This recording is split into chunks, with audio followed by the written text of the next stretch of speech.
नमस्कार दोस्तों, कैसे हैं आप। मैं हूं मनीराज पटेल और आप देख रहे हैं टेकी बैंकर मनीराज चैनल को। दोस्तों, आज हम बात करने वाले हैं, जानने वाले हैं कुछ ऐसी बेसिक प्रॉब्लम्स जो कि हर व्यक्ति को या फिर किसी न किसी व्यक्ति को उसके करेंट अकाउंट, सेविंग अकाउंट या फिर उसका कोई और भी अकाउंट अगर किसी भी बैंक में है तो वो उसको ज़रूर आती है। मतलब कुछ ऐसी बेसिक या कॉमन प्रॉब्लम्स हैं जो एक नॉन बैंकर आदमी है, फिर जो बैंक में नहीं है, वो समझ नहीं पाता कि क्यों उसके अकाउंट में ये दिक्कत आ रही है और उसका क्या सॉल्यूशन हो सकता है। तो इन्हीं सब चीज़ों के बारे में आज हम जानेंगे, बात करेंगे।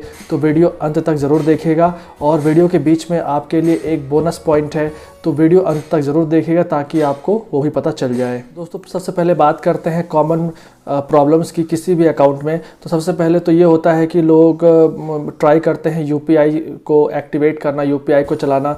तो पहला तो उनका यूपीआई एक्टिवेट नहीं होता है, वो ठीक है, यूपीआई एप्लीकेशन इंस्टॉल हो गया लेकिन वो काम नहीं करता। दूसरा, उनको नेट बैंकिंग में प्रॉब्लम आती है कि उनका नेट बैंकिंग नहीं चलता है। तीसरा, अगर वो लोग मिस कॉल, जो बैंक के मिस कॉल नंबर्स होते हैं, जब उसमें मिस कॉल करते हैं तो वो नहीं चलता। चौथा, अगर कुछ बैंकों ने भी व्हाट्सएप बैंकिंग सुविधा निकाली है, जैसे आईडीबीआई, आपका ये एसबीआई, इन लोगों ने व्हाट्सएप बैंकिंग सुविधा निकाली है तो वो काम नहीं करते। ठीक है, तो ये सब बेसिक प्रॉब्लम्स हैं जो कि एक आम आदमी परेशान होता रहता है इनकी वजह से। पहले मैं आपको कैनरा बैंक के कुछ पॉइंट्स बताता हूं। अगर आपका अकाउंट कैनरा बैंक में है तो ध्यान से सुनिएगा। ये सारे पॉइंट्स अगर आप सुन लेते हैं तो भी भविष्य में आपको दिक्कत नहीं आएगी। सबसे पहले एक चीज़ समझिए, कैनरा बैंक में अगर आपका अकाउंट है और अगर आप माइनर हैं, माइनर मतलब 18 साल से नीचे के हैं और आपने तब अकाउंट खुलवाया था, तो आपका मोबाइल बैंकिंग या यूपीआई आपका काम नहीं करेगा दोस्तों। मतलब माइनर का यूपीआई या बैंकिंग जो है, मोबाइल बैंकिंग, वो काम नहीं करता है कैनरा बैंक में। तो इस चीज़ को समझिए। दूसरा, अगर आप मान लीजिए पहले माइनर थे तो आपने खाता खुलवाया था, अकाउंट खुलवाया था, फिर आप मेजर हो गए, मतलब 18 साल से ऊपर के हो गए, फिर आप घर बैठे आराम से सोच रहे हैं कि चलो अब तो मैं मेजर हो गया हूँ, अब तो मेरा यूपीआई चलने लगेगा। लेकिन ऐसा नहीं है, आपको ब्रांच में जाके उसको अपडेट करवाना पड़ेगा। वो खुद अपडेट नहीं होता है। इसके लिए आपको ब्रांच में आपका आधार कार्ड, एक फ़ोटो, ठीक है, और आपका कोई ओरिजिनल डॉक्यूमेंट ले जाइएगा जिसमें डेट ऑफ बर्थ पूरा लिखा हो। तो वो लोग सिस्टम में आपको माइनर से मेजर कर देंगे, उसके बाद ही आपका यूपीआई चालू होगा। एक और प्रॉब्लम आती है दोस्तों, अगर मान लीजिए आपका जॉइंट अकाउंट है, कैनरा बैंक की बात करें, अगर आपका जॉइंट अकाउंट है तो जॉइंट अकाउंट में क्या होता है कि पहला व्यक्ति होता है, दूसरा व्यक्ति, तीसरा व्यक्ति, चौथा व्यक्ति, ऐसे बहुत सारे व्यक्ति जुड़े होते हैं। तो अब सारे व्यक्तियों को ये लगता है कि उनके पास एसएमएस आएगा, उनके पास मैसेज आएगा, लेकिन कैनरा बैंक में ऐसा नहीं है। कैनरा बैंक में जिस व्यक्ति का नाम सबसे पहले जुड़ा होगा, सबसे पहला जिस व्यक्ति का नाम होगा, उसी को बाय डिफ़ॉल्ट मैसेज आते हैं। जो उसके जो नीचे जो व्यक्ति हैं उसमें बाय डिफ़ॉल्ट कोई भी डेबिट हुआ, कोई भी क्रेडिट हुआ तो उनको मैसेज नहीं आते हैं। तो इस बात का आप ध्यान रखिए दोस्तों। जहाँ तक बात है कि आपको एसएमएस नहीं आते, आपको मैसेज नहीं आते, आपका जो है 3 महीने में एसएमएस चार्ज तो कट ही रहा है लेकिन आपको ये सब मैसेज वगैरह नहीं मिल रहे हैं, तो उसका एक ही सॉल्यूशन है दोस्तों। आप ब्रांच जाइए, एक एप्लीकेशन लिखिए और उनको बोलिए कि आपका जो नंबर डला हुआ है, भले वो आपका यही नंबर डला हो, आपका जो नंबर डला हुआ है उसको मिटाएं, ठीक है, और फिर ये आपका फिर से वही नंबर डालें और फिर उसको ऑथराइज़ करें। क्योंकि देखिए क्या है दोस्तों, सिस्टम है, कंप्यूटर है, उसमें ग्लिचेस आते हैं, टेक्निकल दिक्कतें आती हैं। तो ये सबसे बेस्ट सॉल्यूशन है और हमने ऐसा करके देखा है और लोगों की प्रॉब्लम सॉल्व हुई है। तो जो एसएमएस वाली प्रॉब्लम है वो आपकी ज़रूर इससे सॉल्व हो जाएगी। और चाहे कोई सा भी बैंक हो, कैनरा बैंक हो, एसबीआई हो, कोई सा भी बैंक हो, अगर आपको एसएमएस नहीं आते हैं तो आपको ये ज़रूर करना चाहिए ब्रांच में जाकर। दोस्तों, जहाँ तक नेट बैंकिंग की बात है तो कभी कभी ऐसा होता है कि आपकी नेट बैंकिंग चल रही है लेकिन एकाएक बंद हो जाती है और उसमें कुछ एरर दिखाने लगता है। जैसे एसबीआई में आजकल ये बहुत हो रहा है। एसबीआई में क्या हुआ है दोस्तों कि उन्होंने अपना सिस्टम, अपना सॉफ्टवेयर अपडेट किया है और उसकी वजह से आपके जो पुराने नंबर डले हुए थे पहले कभी एसबीआई में नेट बैंकिंग में, अब वो शो हो रहे हैं। ऐसा सबके साथ नहीं हो रहा है लेकिन किसी के साथ ऐसी बहुत बड़ी प्रॉब्लम आ रही है। तो इसका वही सॉल्यूशन है दोस्तों, आप खुद से कुछ नहीं कर सकते। आप ब्रांच जाइए, उनको अपनी प्रॉब्लम बताइए और वो आपके नेट बैंकिंग में आप जो भी नंबर चाहेंगे वो चेंज कर देंगे। तो यही इसका एक सॉल्यूशन है। दोस्तों कैनरा बैंक ने अभी एक नया ऐप लॉन्च किया है जिसको बोलते हैं कैनरा AI1 ऐप, जिसको सुपर ऐप बोलते हैं।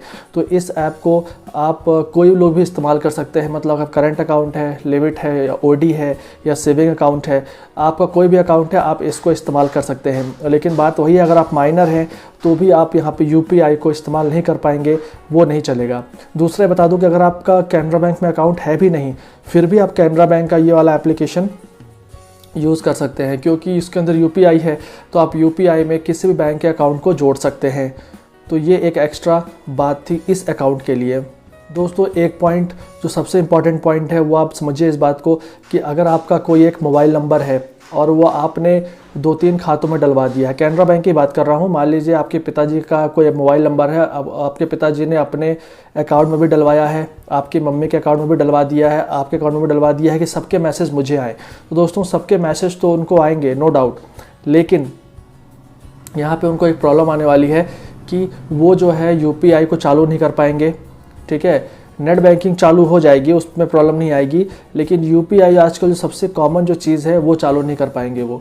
तो क्योंकि UPI में क्या होता है कि एक कस्टमर ID में एक ही नंबर डला होना चाहिए, जबकि यहाँ पे क्या हो रहा है, आपके पिताजी का मोबाइल नंबर है तो वो 3 अकाउंट में डला है और तीनों में अलग अलग व्यक्ति हैं, तीनों में वो खुद हैं, उनकी वाइफ है और आप हैं। तो तीनों की कस्टमर ID अलग बनी हुई है। तो एक ही मोबाइल नंबर जब 3 कस्टमर ID में चला जाएगा तो UPI काम नहीं करेगा। और यही चीज़ मैं आपको SBI के लिए बताना चाहता हूँ। SBI में भी ऐसा ही हो रहा है। अगर आपका एक मोबाइल नंबर 2-3 खातों में आपने डलवा दिया है तो वहाँ भी UPI काम नहीं करेगा। नेट बैंकिंग दोनों जगह काम कर जाएगी, SBI में भी और कैनरा बैंक में भी, लेकिन UPI आपका काम नहीं करेगा।